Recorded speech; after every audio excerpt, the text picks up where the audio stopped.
한 마음으로 하나님 앞에 기도드리겠습니다. 오늘은 6월은 참 비극적인 그런 달입니다. 6.25 전쟁 72주년이고 현충일 67주년이 바로 오늘입니다. 숱하게 많은 우리의 국가를 위해서 생명을 잃고 재산을 잃고 가정이 불행하게 된 그런 비극이 6월에 있었습니다. 그래서 우리의 안정을 위해서 어찌 감사하지 않을 수 있습니까? 그래서 피 흘린 그들을 위해서 우리 조국 강산을 위해서 같이 기도하고, 두 번째는 성도들의 안정된 삶을 위해서 기도해야 합니다. 신앙이 안정되고 삶이 안정되어지도록 꼭 하나님 은혜 베풀어 달라고. 세 번째는 지금 가뭄이 상당히 심합니다. 전국 곳곳에서 얼마나 많은 어려움과 고통이 있으면은 안 믿는 분들은 기우제까지 지내고, 참 하나님 앞에 올바른 건 아니지만은 얼마나 답답하면 그래야 하겠습니까? 이런 일들을 하나님 앞에 구하는 겁니다. 그래서 이 세 가지를 위해서 같이 기도합니다. 하나님 아버지, 오늘도 이렇게 우리에게 새날을 은혜 가운데 맞게 하시고, 한 주간을 시작할 첫 시간에 하나님의 성전에 올라 예배 드리도록 남다른 은혜를 구별해 주신 아버지 하나님, 진실로 감사드립니다. 우리 아버지, 오늘은 현충일 67주년입니다. 국가를 위해서, 내 나라 내 민족을 위해서 얼마나 많은 사람들이 불행한 죽음을 죽었고, 지금도 알 수 없는 산약 골짜기에서 죽은 영혼들의 그 안타까움을 기억하사 다시는 이 나라 이 민족에게 불행한 역사 없도록 하나님 아버지, 이 민족을 지켜주시기를 기도합니다. 피 위에 세우신 우리의 민족 국가, 하나님 아버지, 우리 역사를 잃어버리는 일이 없도록 오늘의 세대에게 은혜를 주셔서 진정으로 우리의 조국 강산을 지키고 우리의 나라를 위해서 작은 힘이라도 함께 모으는 우리 국민들 될 수 있도록 하나님의 은혜가 함께 해주시기를 기도합니다. 우리 아버지, 성도들 교회 안에서 어려움 없도록 도와주시고, 세상에서 피곤해 지친 생명들 성전에 올라 구원받는 역사가 놀랍게 이루어지게 하시되, 우리 아버지, 성도의 삶에 안정을 주시고 성도의 삶 모든 일상이 하나님의 은혜 중에 복되게 하시기를 구하옵니다. 거룩하신 아버지 하나님, 참으로 이 나라 이 민족 기억하여 주셔서 하나님이여 모든 곡물이 자라날 수 있도록 비를 주셔서 모든 사냐가 푸르르고 국민들이 잘 먹고 잘 살며 하나님 앞에 큰 영광을 돌리고 세계 민족 속에 하나님의 뜻을 이루는 나라로서 하나님 우리나라를 우뚝 세워 이 일을 이루도록 허락하시기만을 구하옵니다. 성령이여, 준비된 교회 위에 하나님의 능력을 더하여 주시고 은혜 위에 은혜로서 선한 역사 이루도록 함께해 주옵소서. 거룩하신 아버지, 은혜를 더하시고 우리의 교회를 성령으로 이끌어 주시고 세우신 담임 목사님 위에 아버지 영권을 더하여 주옵소서. 항상 하나님의 은혜가 함께해 주심을 원하옵고 예수님의 이름으로 기도드리옵나이다. 아멘. 우리 하나님 말씀을 같이 봅니다. 민수기 6장이 됩니다. 민수기 6장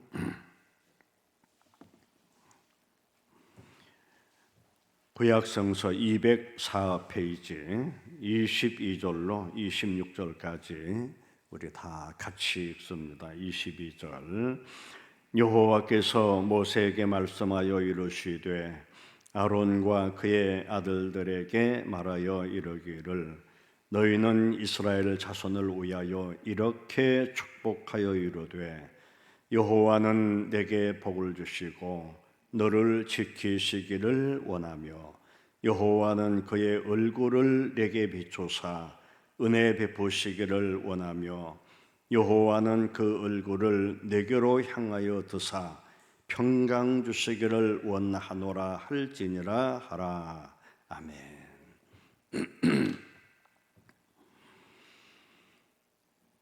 제가 월요일 새벽은 제가 서는데 언젠가 한 번은 우리 목사님이 그런 얘기를 하더라고요. 이왕 월요일 날 새벽에 나오시는 거 새벽 강단까지 좀 해주면 좋겠노라 이런 말씀을 해요. 왜 그런 목회자에게 그런 부탁을 하는가? 이거는 목회자만 느끼는 심정입니다. 이를테면은 주일날이면은 성도들이 뭐 그냥 상당히 먼 데서부터 이곳까지 다 모여들죠. 그래서 주일이면은 뭐 어른아이 할 것 없이 큰 교회가 박작박작거리고 또 말씀도 전하고 은혜도 받고 뭐 이제 이렇게 하다가 주일 저녁이 되면은 신자들이 다 빠져나가죠. 그러면은 목회자의 마음 속에 공허가 많아요. 그래서 목회자들이 내면에 그런 약을 쓰는 분들이 꽤 많이 있다고 하는 얘기를 들어보기도 합니다. 게다가 설교가 은혜스러웠다든지 참 성도들이 은혜 받았다든지 이러면은 좋은데 어떨 때는 설교가 은혜가 안 될 때가 있거든.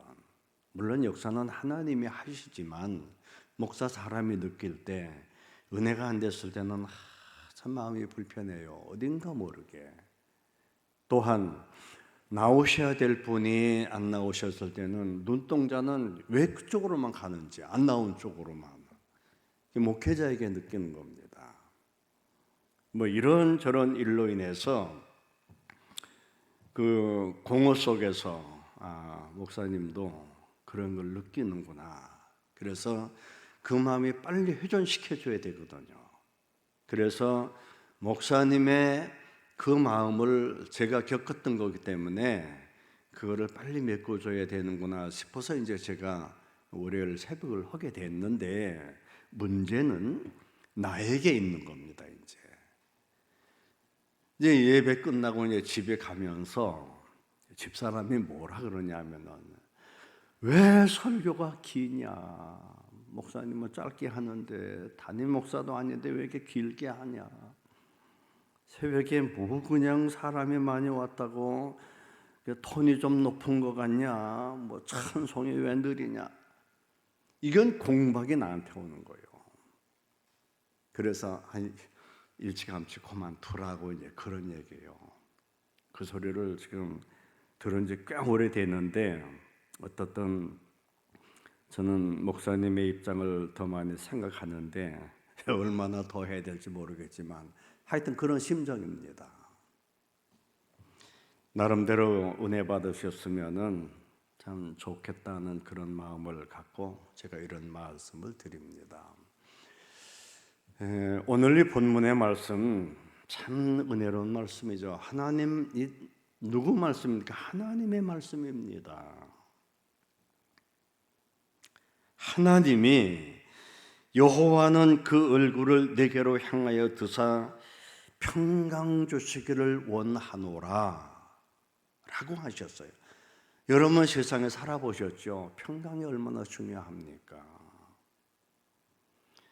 저는 그 목회하면서 장례도 꽤 많이 치러봤고 결혼 주례도 꽤 많이 해봤고 시골 교회지만은 주례를 거의 80여 회 이렇게 했어요. 장래는 뭐 좀 많습니까? 장래 현상을 딱 가면은 물론 그분이 한 일도 많아요. 부하게 했던 자녀를 잘 키웠던 뭐 어떻든지 간에. 그런데 딱 그분이 죽은 다음에 가서 느끼는 게 어떤 거냐? 그분이 일평생에 가장 잘한 게 뭐냐? 물론 뭐 세상에서 읽어놓은 거 많죠. 근데 제일 잘한 거는 믿는 거, 하나님 믿게 된 거. 이처럼 큰 은혜, 큰 복이 어디 있습니까? 왜냐? 인간은 영혼의 동물이기 때문에 육은 세상 것 취하다가 세상으로 반납해요. 그리고 영이 이제 하나님 앞에 가는 거죠.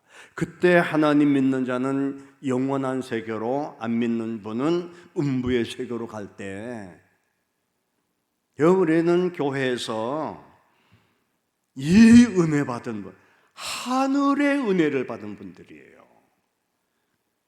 근데 이 부분을 놓고도 교회에서 이제 목회하는 입장이기 때문에 영적인 면을 많이 생각하게 돼요.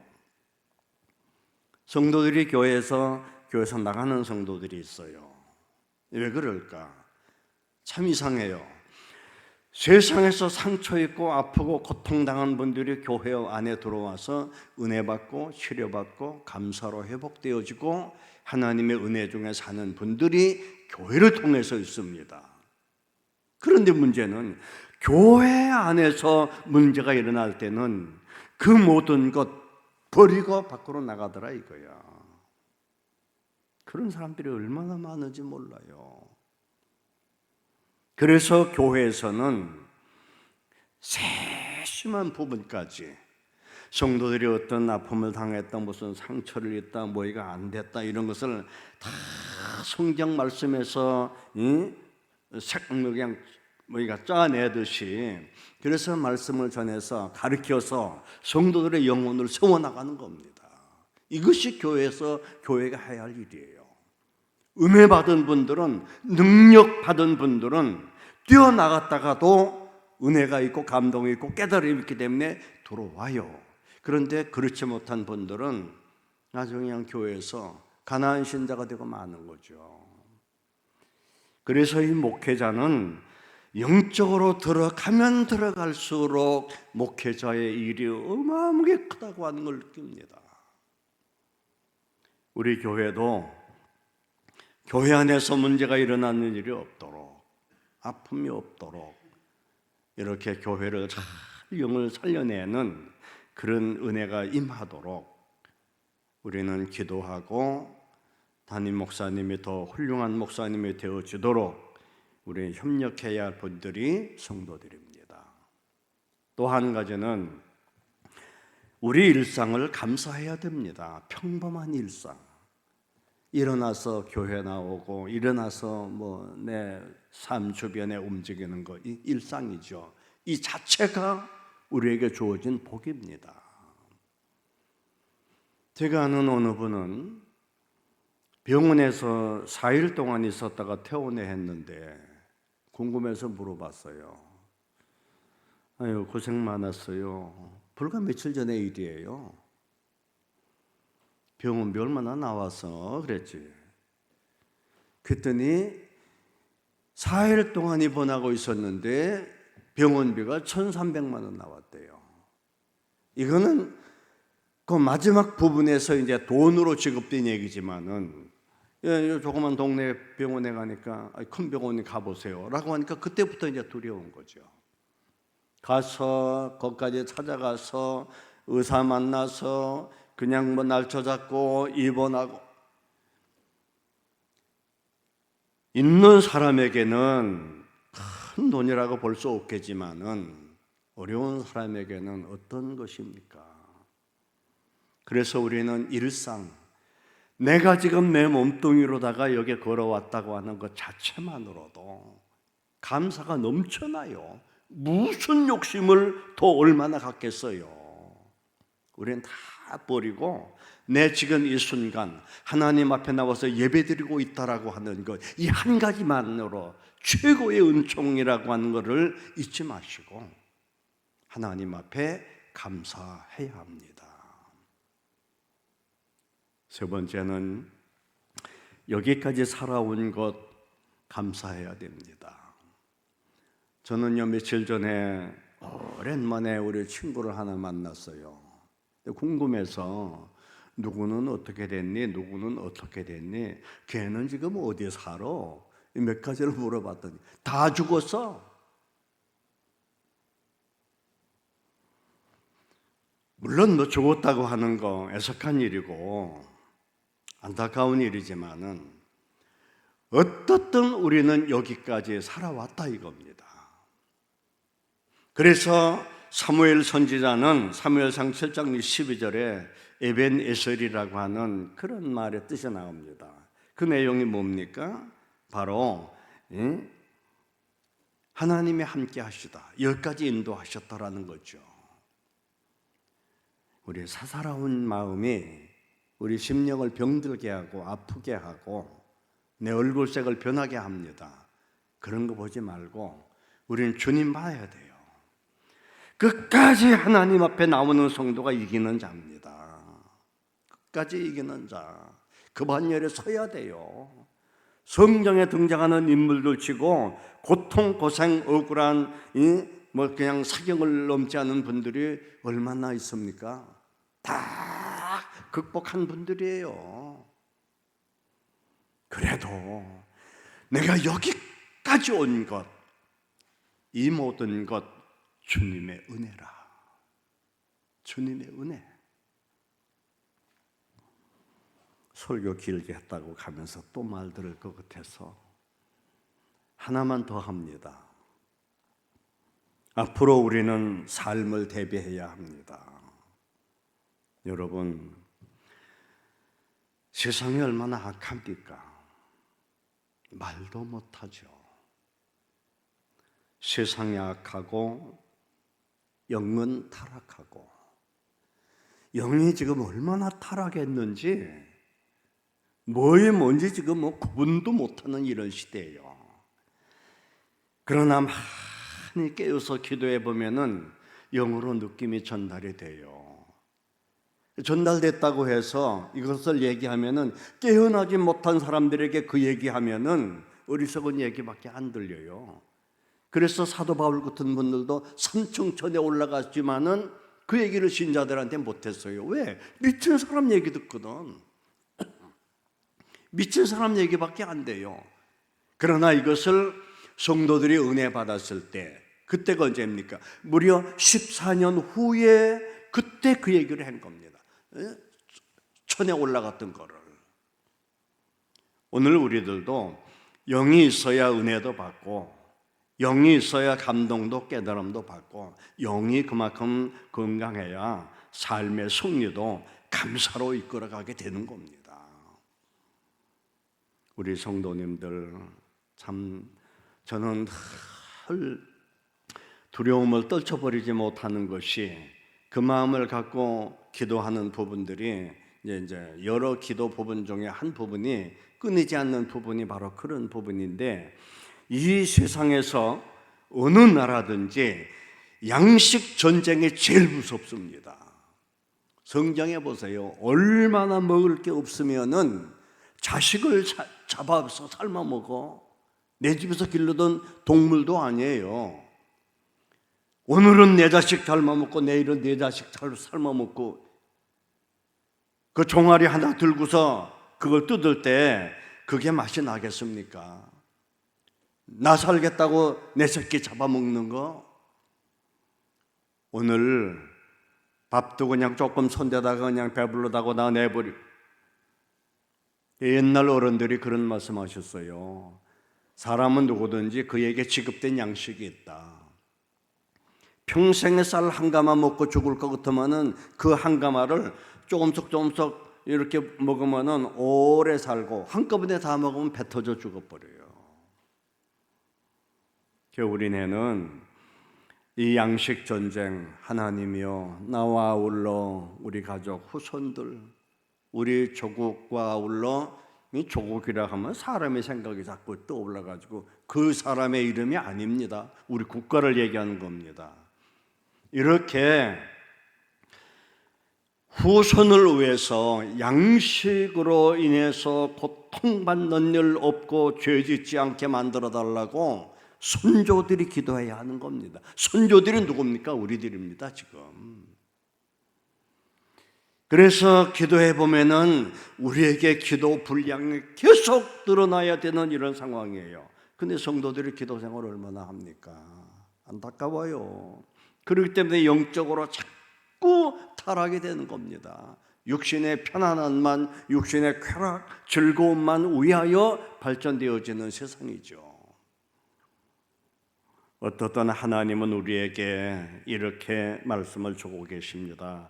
여호와는 내게 복을 주시고 너를 지키시기를 원하며 여호와는 그의 얼굴을 내게 비추사 은혜 베푸시기를 원하며 여호와는 그 얼굴을 내게로 향하여 드사 평강 주시기를 원하노라. 오늘도 하나님은 은혜와 복을 주시려고 이렇게 애타게 전하는데 우리는 그냥 아무 관계 없다는 식으로 있다면은 하나님의 마음이 얼마나 섭섭하시겠습니까? 오늘도 그 은혜를 깨닫고 하나님 앞에 감사하는 한 주간의 삶이 되어지기를 주님의 이름으로 기원합니다. 기도합니다. 하나님 아버지, 오늘도 은혜 베풀어 주셔서 한 주간의 삶을 시작하기 전에 먼저 하나님 앞에 예배드리는 성도들 그 심령의 은혜를 베풀어 주시고 심령의 새 힘을 더하여 주시고 주어진 건강한 몸으로 일상의 삶을 은혜롭고 감사하며 복되게 살아갈 수 있도록 인도하시기를 원합니다. 나와 아울러 이어지는 후대 손손들 위하여 기도하는 믿음의 조상이 되어지도록 하나님의 영이 함께해 주시고 중앙교회 성도들과 아울러 우리의 온 민족 위에 하나님의 은총이 함께해 주옵소서. 특히 교회 위에 아픔과 어려움 안는 분들 없도록 도와주시고 항상 하나님의 영권의 역사가 충만하여 사단은 틈타지 못하고 하나님의 능력만이 갑절로 역사하는 그런 교회로 축복하여 주옵소서. 하나님의 은혜가 함께해 주심을 원하옵고 예수님의 이름으로 기도드리옵나이다. 아멘. 하늘에 계신 우리 아버지여, 이름이 거룩히 여김을 받으시오며 나라에 임하옵시며 뜻이 하늘에서 이루어진 것 같이 땅에서도 이루어지이다. 오늘날 우리에게 일용할 양식을 주옵시고 우리가 우리에게 죄 지은 자를 사하여 준 것 같이 우리 죄를 사하여 주옵시고 우리를 시험에 들게 하지 마옵시고 다만 악에서 구하옵소서. 대개의 나라와 권세와 영광이 아버지께 영원히 있사옵나이다. 아멘.